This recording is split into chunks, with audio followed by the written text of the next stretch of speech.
Nous allons examiner l'état de la Libye avec Kadhafi. Comment est-ce que les Libyens vivaient avec Kadhafi avant l'arrivée des autres, quand ils sont venus libérer le peuple par amour, la sympathie pour le peuple libyen. Comment était la Libye avec Kadhafi? Quel genre de train de vie vivait le peuple libyen? Nous allons y aller ensemble. On y va. La Libye, avec Kadhafi, le dictateur, avait un système médical gratuit. Gratuit pour tout le monde. Chaque Libyen avait droit d'aller à l'hôpital quand il était malade pour se faire soigner. Accès à un docteur, accès à un spécialiste, accès à tout ce qu'il y a comme plateforme de soins. Tout frais payé par le gouvernement libyen.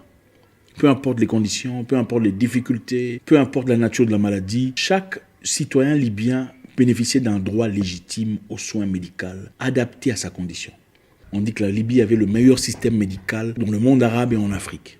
Et à chaque fois qu'un citoyen libyen avait des complications, des difficultés qui nécessitaient d'être traité ou opéré ailleurs, le gouvernement libyen prenait charge de tout ce qu'il fallait financièrement pour ce citoyen-là. Il n'y avait donc pas besoin d'appeler un frère aux États-Unis ou à Hong Kong ou un oncle riche, impoli pour envoyer de l'argent et soutenir vos difficultés, vous aider à vous faire soigner. Contrairement aux États-Unis où quand on est malade, il faut payer très cher à l'hôpital. Il y a des femmes qui accouchent et ont des complications, des difficultés, et ça peut monter jusqu'à des 100 000 $ et plus. Ceux qui vivent aux States peuvent vous le confirmer. C'est un système compliqué, qui n'a pas pour but de soigner le peuple, mais d'extorquer de l'argent du peuple, contrairement à ce qui s'est passé en Libye. Donc le système médical aux États-Unis, par exemple, est là pour faire de l'argent, pas pour soigner le peuple. Voilà pourquoi on se pose beaucoup de questions sur quand on nous présente certaines histoires prétextant que ça soigne certaines choses. On se pose des questions, est-ce vraiment pour soigner ou pour faire de l'argent? Bref, c'est pour dire que la Libye avait un système adapté pour apporter la paix au peuple libyen sur le plan sanitaire.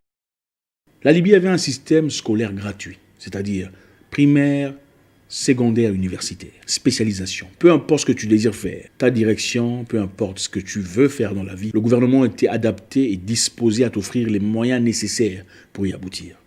Donc l'école gratuite, l'université gratuite, tout ce que tu veux faire, pilotage, ingénierat, médecine, peu importe ce que tu veux, c'était gratuit. Avec le dictateur Kadhafi. Contrairement en Europe, en Angleterre et aux États-Unis surtout, là où on paye des dizaines de milliers de dollars pour un programme universitaire, quelquefois d'1 an ou de 3 ans, jusqu'à 100 000 $. Beaucoup de personnes aux États-Unis aujourd'hui, certains en Angleterre aussi, commencent déjà à travailler, mais doivent beaucoup d'argent à la banque ou au gouvernement. Donc vous travaillez pendant 5 ans, 10 ans pour payer la dette avant de commencer à bénéficier de l'argent qui vous est dû. Est-ce vraiment une liberté ou de l'esclavage? Soyons honnêtes. Pourquoi est-ce que l'éducation scolaire devrait être aussi chère pour un peuple qu'on aime, dans un pays aussi riche? La Libye, contrairement à cela, avait un système gratuit pour tout le monde, pour accorder de l'équilibre à chaque individuel, à chaque partisan, à chaque citoyen libyen. Avec le dictateur libyen Kadhafi, la Libye avait traversé un moment très difficile de sécheresse avant son arrivée. Le pays est bien situé à un milieu désertique. Il n'avait donc pas accès direct à l'eau, de l'eau potable, de l'eau buvable. C'était donc compliqué. Mais étant un pays riche en pétrole, le dictateur libyen a initié le plus grand projet d'irrigation au monde.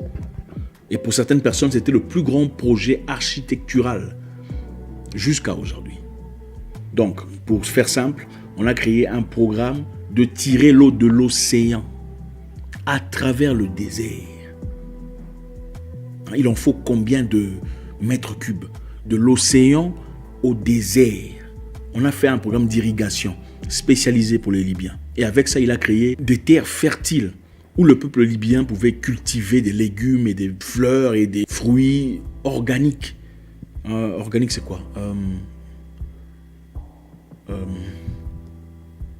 Bio. Des produits bio pour la bonne santé. Et pas seulement la bonne santé, mais aussi l'accomplissement personnel de chaque individu. Vous savez, l'être humain a besoin de certains éléments pour être heureux. Il a besoin de se sentir utile à la société. Voilà pourquoi nous avons chacun un projet. Ce n'est pas toujours pour faire de l'argent. Quelquefois, c'est pour se sentir utile. J'ai pu accomplir quelque chose.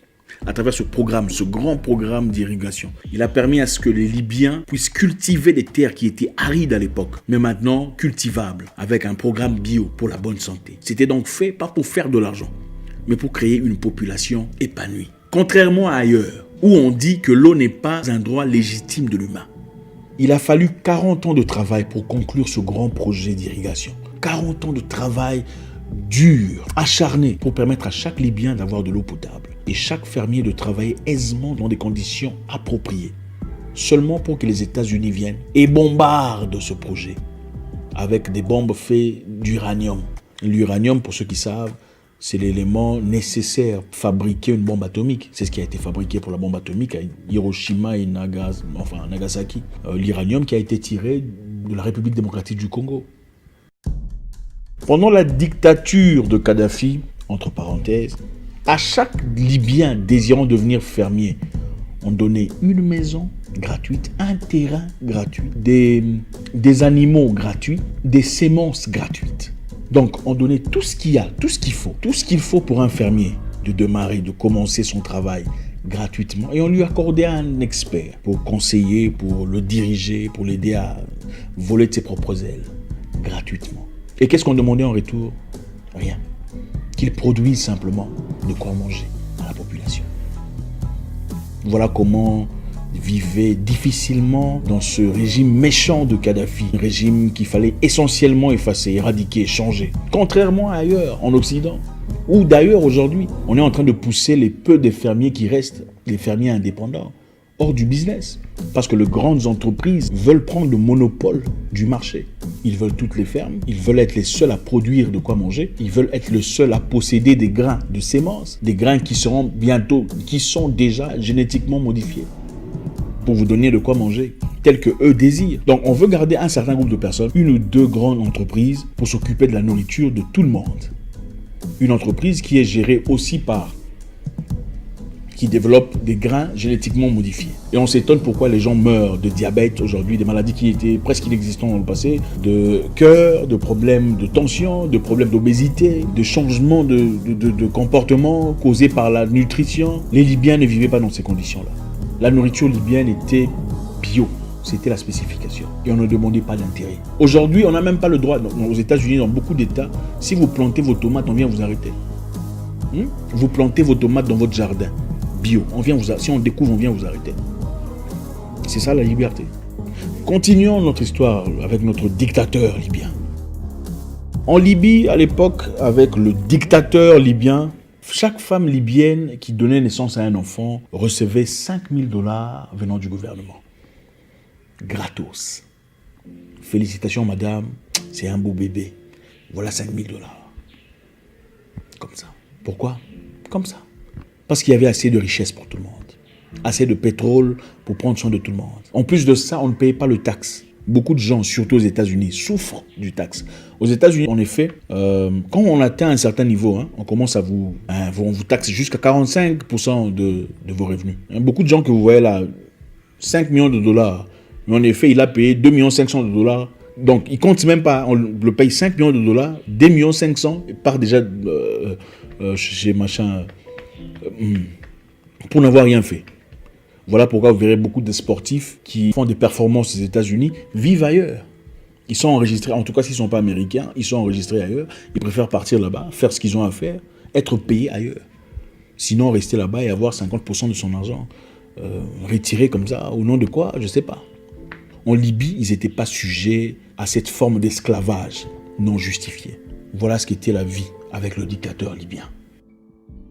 Le dictateur libyen, dictateur entre parenthèses, considérait que le droit de housing right, droit à un domicile était un droit fondamental de l'humain. Donc chaque Libyen avait le droit d'avoir une maison digne. Il n'y avait donc pas de mendiants en Libye. Chaque Libyen avait droit d'avoir une maison. Aux États-Unis aujourd'hui, à New York seulement, il y a plus de 200 000 mendiants SDF à New York. À New York seulement. Ils dorment dans les, comment vous appelez ça, les passages les sous-sols, à New York, 200 000. En Libye, on n'avait pas. Mais on avait besoin de partir en Libye pour libérer les Libyens. D'abord, je voudrais que vous compreniez, si vous ne le savez pas déjà, en tout cas, je sais qu'il y a certains qui ne le savent pas, que votre banque, chez vous, dans votre pays, ne vous appartient pas. La banque centrale chez vous, dans votre pays, même s'il y a des francs CFA ou des francs, je ne sais pas quoi, ça ne vous appartient pas. Ça appartient à des individus, des riches, quelque part, qui dirigent votre pays. Ce n'est pas votre président qui dirige votre pays. Parce que la direction, c'est l'argent. Et votre argent, sans leur accord, ne vaut rien. C'est ça la banque centrale. Les petites banques que vous voyez sont des banques commerciales qui n'ont absolument rien à voir avec le pouvoir de l'argent. Bref, la Libye était le seul pays au monde, je crois parmi les seuls pays au monde, à avoir 100% de droits de leur banque. Donc, la banque était nationalisée. La banque appartenait à la Libye. C'est-à-dire, chaque Libyen désirant un prêt, de l'argent pour faire quelque chose, on lui accordait ce prêt pour 0% d'intérêt. Aujourd'hui, quand vous allez en banque, déjà si on vous accepte, on vous prête de l'argent pour faire quoi que ce soit, il faut payer pas seulement l'argent, mais aussi les intérêts. Et ça devient compliqué, ça peut devenir compliqué. En Libye, par contre, si on a besoin de 100 000 $, on vous donne les 100 000 $. Et quand il faut rembourser, vous remboursez les 100 000 $ seulement. Et voilà comment les peuples libyens souffraient. La Libye, avant l'arrivée du dictateur Kadhafi, comptait 25% de sa population capable de lire et d'écrire. Mais avec lui, tout a changé de 25% à 87%. Une grande différence. Un litre d'essence coûte combien chez vous? Je sais pas, en Allemagne, en France, en Belgique, en Espagne. Écrivez-moi ça sur les commentaires. Je suis sûr que ça coûte autour de 1,50 €. Ça fait 2 $. Ou en CFA, ça fait combien aujourd'hui? En Libye, sous la dictature de monsieur le sanguinaire Kadhafi, on payait 0,1 $ pour un litre d'essence. Donc, pour ne pas faire 0 $, on a seulement fait 0,1 $. Ça, c'est combien en CFA? Pour construire vos routes jusqu'au village de votre père, vos hôpitaux, vos écoles, vos infrastructures essentielles, votre pays a besoin d'aller s'endetter soit à la FMI ou à la Banque mondiale. Si pas la Chine, avec intérêt supplémentaire. C'est-à-dire, vous endettez de quelques centaines de millions de dollars, mais il faut repayer combien? Peut-être 200 ou 300, si pas plus. Donc c'est toujours difficile à payer. Et avec ça, additionner la corruption. C'est la mère de tous les maux africains. Le besoin démesuré d'avoir de l'argent, de ceux qui sont en charge. La vie devient compliquée pour les populations. La Libye était le seul pays, en tout cas jusque-là, à côté de la Corée du Nord, qui n'avait pas de dette extérieure. Donc, elle était autosuffisante. La Libye, d'ailleurs, a participé à payer la dette de beaucoup de pays africains. Le dictateur libyen voulait une Afrique forte, où des gens peuvent coopérer. C'était une personne qui voulait l'unité continentale. Il avait du mal à concevoir une Afrique aussi forte, aussi riche, mais aussi pauvre en même temps. Et essayer de trouver un moyen par lequel les Africains pouvaient vivre indépendamment des aides extérieures. Comme beaucoup avant lui, tels que Lumumba, Sankara et le reste. Alors pourquoi ils ont diabolisé Kadhafi, le traitant de dictateur, de tueur, de massacreur? Pourquoi le besoin essentiel de l'éliminer physiquement? C'est simplement parce que Kadhafi avait initié un programme. Je vous ai parlé précédemment d'un programme d'argent. Je vous ai dit que l'argent, avant, dans le temps, les échanges se faisaient à travers les possessions précieuses, de l'or par exemple. Ça représentait de la richesse. La richesse était représentée par l'or, l'argent, argent, je parle de argent, métal. Mais avec le temps, les plus forts ont transformé la richesse en papier. C'est-à-dire, tout celui qui avait de l'or allait déposer quelque part et cette personne lui donnait une note et cette note était représentative du montant d'or qu'il possédait pour qu'il passe faire ses échanges. Parce qu'évidemment, quand on a besoin de 10 000 $ pour faire un achat, on ne va pas emmener de l'or qui va être de 10 000 $, ça sera trop lourd. Alors pour ça, on déposait l'or quelque part et cette personne de confiance donnait un bout de papier, une note certifiant, oui, ce monsieur a autant d'or qu'il prétend.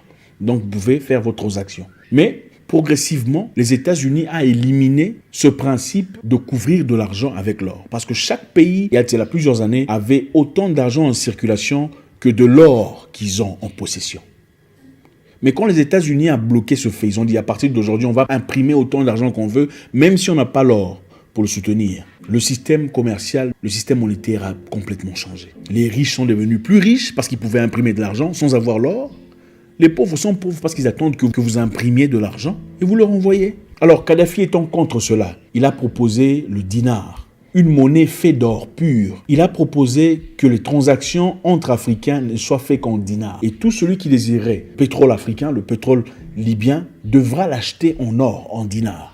Et cela aurait créé une déstabilisation totale de la dynamique de force mondiale. L'Afrique aurait été élevée et ceux qui n'ont pas d'or seraient en bas. C'est-à-dire tous les pays possédant de l'or seraient en position de force et les pays n'ayant pas d'or en réserve, que des bouts de papier qu'on appelle de l'argent, seraient déstabilisés. Et certains experts disent que des mouvements tels que celui-là se font en secret, en discrétion. Malheureusement, il en avait parlé 2 fois dans 2 conférences. Et avant lui, en 2000, Saddam Hussein a fait la même erreur. Il voulait changer son système de vente de son pétrole du dollar en euros. Et c'est la raison pour laquelle il a été destitué. Je pense qu'il est important de restituer l'histoire telle qu'elle est. Pas telle qu'on nous raconte sur France 24, France 2, tout le bazar. Vous écoutez-les très attentivement, CNN, tout ça, ils ont tous les mêmes serments, les mêmes phrases, les mêmes terminologies. Comme s'ils avaient des textes qu'ils lisent tous. Donc, notre vieux dictateur, entre parenthèses, a apporté beaucoup de choses dans son pays, beaucoup de changements.